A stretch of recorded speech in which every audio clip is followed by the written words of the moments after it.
Paz do Senhor, amados, tudo bem? Eu gostaria de meditar com os irmãos sobre uma passagem que está no livro de Gálatas, capítulo 5, que diz: Digo, porém, 5,16: Digo, porém, andai em espírito e não cumprireis a concupiscência da carne. Uma bela pergunta que nós devemos fazer a nós mesmos é: como eu sei se eu estou andando no espírito ou na carne? Eu penso que muitas pessoas não conseguem distinguir, mesmo tendo muitos anos de crente, como saber se ele está andando na carne ou no espírito. Eu vou te dar alguns sintomas e algumas coisas que nós vamos praticando que pode mostrar se estamos na carne ou no espírito. E uma das maiores evidências para que nós percebamos se nós estamos na carne ou no espírito são as nossas ações e atitudes e obras. Você quer saber se você está vivendo na carne ou no espírito? Observe as suas obras. Como as suas obras estão sendo realizadas? As suas obras, para dar um exemplo, são obras de amor, de caridade, de ajuda ao próximo, de devoção a Deus, de busca pelo Espírito de Deus, pela oração constante, pelo jejum, pelos trabalhos, né? Trabalhos aqui eu quero dizer em auxílio aos pobres, aos necessitados. Então, desta forma, nós vamos nos perceber se nós verdadeiramente estamos vivendo no espírito ou na carne. Ao contrário, como eu posso saber se estou vivendo na carne? Você está na igreja, serve a Deus há algum tempo, talvez 5, 10, 20, 30 anos. Quais são os seus sentimentos dentro de você, dos quais ninguém tem acesso? São sentimentos de inveja? São sentimentos de raiva, de ira, de mágoa, de insatisfação, de revolta, de prostituição, de adultério? É muito simples percebermos se nós verdadeiramente estamos vivendo no espírito ou na carne. Os nossos frutos demonstrarão se nós estamos vivendo no espírito ou na carne. E é interessante que muitos crentes hoje se enganam, né? Vivem no engano. Paulo, escrevendo aos Gálatas também, ele pergunta aos Gálatas quem é que estava enganando eles. A carta de Gálatas é muito interessante que nós meditemos nela, pegue mesmo para ler e medite na carta de Gálatas. Há um conflito muito grande lá entre circuncisos e incircuncisos. Para você que é mais leigo, os circuncisos eram os judeus, né? E os incircuncisos, os não-judeus. Quando a igreja ela surge na idade primitiva, quando Jesus morre, a igreja é inaugurada, surgem dois povos, né? De crentes, os primeiros crentes. Dentre eles, os judeus e os gentios que viriam fazer parte posteriori. E a igreja, na sua maioria, era constituída de judeus. E o judeu tinha toda uma peculiaridade de forma de vida, né? Religiosidade. Jesus, por muitas vezes, combateu essa religiosidade, né? Era um formalismo, né? Aquela coisa engessada de costumes humanos, né? Dos quais não levava nada se não fosse de bom coração e de boa intenção, né? A maioria dos judeus faziam aquilo desde quando nasceram, não se percebiam, né? Que dentro desta religião não havia justiça, não havia amor, não havia misericórdia, não havia nenhum tipo de sentimento dos quais um homem em espírito tem. E uma das coisas para que se você se perceba, se você é uma pessoa espiritual ou carnal, você tem misericórdia daqueles que caem diante de ti? Você chora quando alguém está passando dificuldade ou está em apuros? Ou você descobre, né, como nós descobrimos às vezes alguns dos nossos irmãos que passam por momentos difíceis, às vezes no casamento, separações. Isso te traz angústia, isso te traz tristeza. Você verdadeiramente é uma pessoa que anda no Espírito. Porque nós como irmãos e como igreja e como família de Deus, devemos nos preocupar com os sentimentos dos nossos amados irmãos. E o que nós percebemos é uma igreja praticamente voltada à sua carnalidade. Nós nos tornamos religiosos. Nós já perdemos a sensibilidade e o sentimento para com os nossos irmãos. Já não fazemos tanto caso se os nossos irmãos estão sofrendo ou passando necessidade, como se fôssemos alheios, né? Ficamos alheios a esta situação. Isto é um estado de carnalidade. Então, quando Paulo está escrevendo aos Gálatas, alguns dos irmãos que lá estavam da igreja judaizante, elas queriam impor sobre aquela igreja que surgira a posteriori, a gentílica, costumes judeus, práticas judaicas, das quais o Senhor nunca mandou impor sobre eles. Mas, quando o apóstolo Paulo se depara com estes irmãos e percebe, né, que eles viviam uma vida religiosa fantasiosa, não era algo voltado ou pautado no amor, na misericórdia, né, que são os sentimentos legítimos do cristianismo. Paulo combate-os e exorta os amados irmãos para que não se sujeitassem a esses tipos de ensinamento. Não são poucas as igrejas hoje que nós podemos perceber que não há nenhum tipo de sentimento mais que venha fazer parte dessa igreja que você possa lembrar de cristianismo.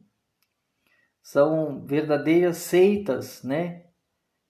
Das quais arrebanham pessoas, mas sem nenhum tipo de preocupação real com a vida dessas pessoas.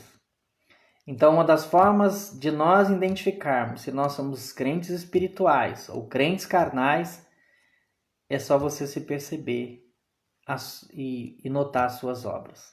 Que tipo de obra você tem praticado? As suas obras, elas são carnais, como lascívia, mentira, inveja, raiva, ira, contenda, gritaria, glutonaria, ou os frutos do Espírito, né? Como diz também o livro de Gálatas. Você é uma pessoa que exerce amor, você é uma pessoa que exerce misericórdia, você é uma pessoa que se compadece com o sofrimento alheio, então você é uma pessoa espiritual. As nossas obras, elas demonstrarão, né, se nós somos verdadeiramente espirituais ou carnais. Por isso que o apóstolo Paulo, dizendo: digo, porém, andai no Espírito e não cumprireis a concupiscência da carne.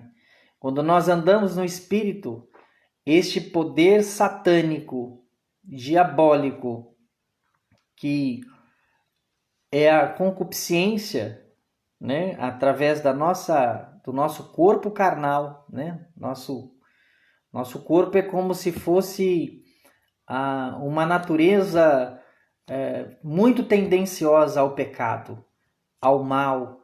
É muito mais fácil praticarmos o mal do que praticarmos o bem. Para praticarmos o bem, nós temos que nos esforçar e muito. Temos que orar, temos que jejuar, temos que ler Bíblia, temos que nos conscientizar. É um esforço grande e terrível para nos tornarmos espirituais.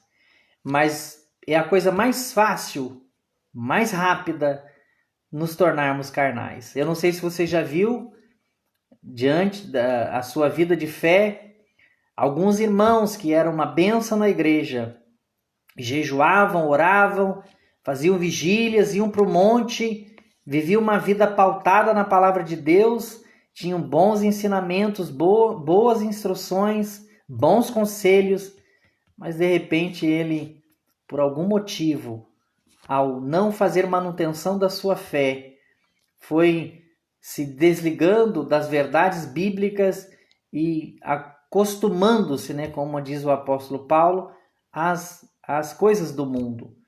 E aí essa pessoa, então, ela vai descendo uma ladeira abaixo, a sua vida, que era uma vida honesta, correta, idônea, uma pessoa exemplar na sociedade, ela começa agora a trazer, então, escândalos, né, problemas, né?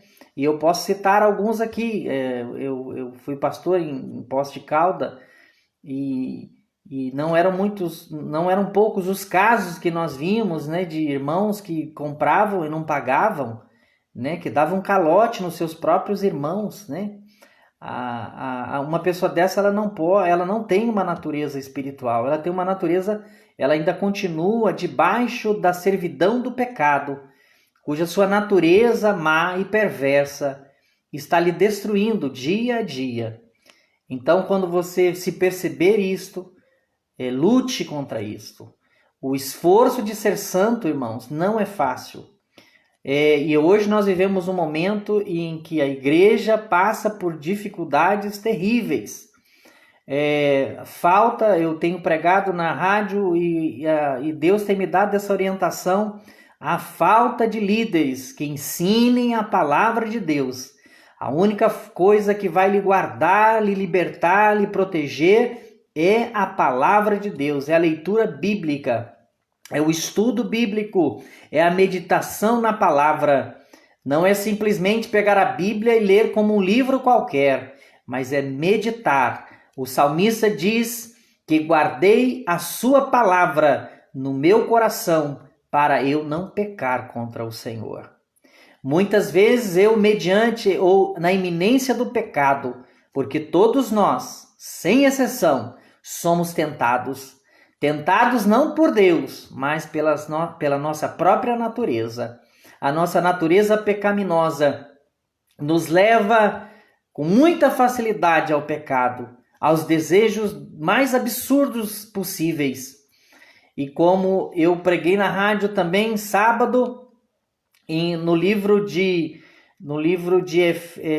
primeira epístola de João, o capítulo 3 e o versículo, se eu não me engano, 8, diz que o diabo peca desde o princípio, e todo aquele que peca é do diabo. Mas a Bíblia diz, e Jesus se manifestou para isto, para destruir as obras do diabo. Então eu comentava com os irmãos que o nome de Jesus, ele tem poder para destruir as obras do diabo. Então as obras do diabo, elas se manifestam em nós quando nós não estamos vivendo uma vida espiritual. Quando você vive uma vida espiritual, você está bloqueado, protegido destas obras diabólicas. Você consegue ser um homem justo, você consegue ser um homem amoroso, você consegue ser um pai bondoso, você consegue ser um bom esposo. Mas quando você é um homem carnal, do qual não faz manutenção da palavra de Deus e dos ensinos de Jesus, você, esta mesma pessoa boa outrora, que servia a Deus, que se manifestava com poder na igreja, pode tornar-se uma pessoa ímpia e cheia de malignidades. E os primeiros a sofrerem, quando nós deixamos de ser espiritual, é aqueles que estão perto de nós. E pregando aqui na igreja aqui de Badibacite, ontem, num culto de ceia, eu disse sobre isto. Quando Davi, um homem santo, que acordava nas madrugadas para entoar louvores a Deus, ele tinha prazer em adorar ao Senhor. Davi era um homem espiritual, amava o Senhor, não há sombra de dúvida disso. E ele cantava e compunha os seus hinos em adoração a Deus. Mas foi se passando o tempo, Davi, aquilo que ele costumava fazer cotidianamente, ele foi deixando de fazer e foi se esfriando. A Bíblia diz que no tempo que os reis saíam à guerra, ele ficou em casa. E ao ficar em casa, ele olha a uma mulher chamada Betseba e ele a deseja. E ao desejá-la, ele a quer possuir. E ele então faz com que esta mulher venha a ele. E ele acaba consumindo o pecado com ela. E dali para frente, aquele homem santo, aquele homem puro, que era o rei Davi, agora está vivendo debaixo de uma maldição do pecado. E ele segue a vida normalmente, como se nada tivesse acontecido. Então, Deus, esperando dele que se arrependesse do seu ato, pois não só adulterara, mas também praticara um assassinato, pois mandou o esposo desta mulher para a frente da batalha, para que lá ele morresse e ninguém ficasse sabendo do ocorrido. Então, Deus indignado, Deus se indigna quando nós pecamos. Deus se aborrece quando nós pecamos. Deus se entristece quando nós pecamos. Então, Deus, pela sua bondade e misericórdia, manda um profeta ir falar com Davi e usa Natã. Deus sempre usará os seus servos para nos alertar dos males ou dos possíveis males dos quais nós vamos caminhando desapercebidamente ou às vezes apercebidamente. Sabemos e temos consciência, mas o pecado ele nos atrai com tanta força, com tanto prazer, que é quase impossível nos libertarmos. E isso se dá por causa da nossa vida carnal. Então, se nós formos carnais, este pecado terá muito mais força sobre nós. Muitas coisas nós não resistiremos e possivelmente muitos caíram e cairão. Mas quando nós somos espirituais, que nós estamos diante de Deus, lendo a sua palavra, jejuando, orando, este poder do pecado, ele perde a sua força sobre nós. E nós podemos resistir com muito mais força. Não era o caso de Davi, ele acabou cedendo e caindo em pecado. Mas o Senhor é misericordioso e foi atrás de Davi. Porque o Senhor não dispensa os seus servos por qualquer coisa. Ainda que nós caiamos, Deus é poderoso para nos levantar. A Bíblia diz que o cair é do homem, mas o levantar é de Deus. Por isso nós não devemos julgar a ninguém, porque o Senhor é Senhor dele e o Senhor conhece-o. Então Davi, ao pecar e ao cometer o assassinato, continuou com a sua vida normal. Mas Deus misericordioso levanta Natã e vai até Davi e traz e descortina o pecado diante dos olhos de Davi. E Davi se arrepende. Eu costumo dizer que não vai entrar no céu, nós não vamos entrar no céu porque pecamos mais ou porque pecamos menos. Há pessoas que pecam muito e entrarão no céu. Há pessoas que quase não pecam e podem perder a salvação. Porque não é a quantidade de pecados que te levará ao inferno, mas sim a sua capacidade e sensibilidade de se arrepender diante do pecado e pedir misericórdia a Deus. Quando Davi então reconhece o seu pecado, ao Senhor falar com ele, ele se arrepende amargamente e se volta a Deus. Eu espero também que com esta mensagem, você que de repente foi vivendo uma vida relapsa, sem a manutenção da leitura da palavra, sem a oração, sem a ida ao culto, você foi se esfriando e hoje você nem percebe mais do tão distante que está de Deus. Mas eu espero que esta palavra lhe traga luz, e lhe traga arrependimento, e lhe traga conversão, e que você volte a ser um homem e uma mulher espiritual, porque o Senhor ama os que são espirituais, né? O Senhor não tem prazer no carnal. O carnal e sempre irá cometer os piores pecados, porque a sua natureza é pecaminosa, e se ele não viver em espírito, ele não terá força para resistir ao pecado. Mas se ele viver em espírito, a força do pecado perderá sua força e ele poderá andar diante de Deus em santidade. Espero que tenha sido claro esta palavra, que Deus lhe abençoe e lhe ajude. E não faça, amados, como muitos têm feito, viver uma vida de qualquer jeito, não ler a Bíblia, não estudar, não meditar, não procurar ir aos cultos, e se na sua igreja há escola bíblica ou cultos de ensino, procure frequentar. Procure se alimentar da palavra de Deus. A palavra de Deus é um escudo protetor para nos proteger das astutas ciladas do diabo. Porque Jesus se manifestou para destruir as obras do diabo, e ele se manifestou e as destruiu morrendo. Foi a morte de Jesus na cruz do Calvário que destruiu o império do pecado. Então, se nós quisermos vencer o pecado, nós devemos morrer. Como disse Jesus, quem quiser vir após mim, negue-se a si mesmo, tome a sua cruz e siga-me.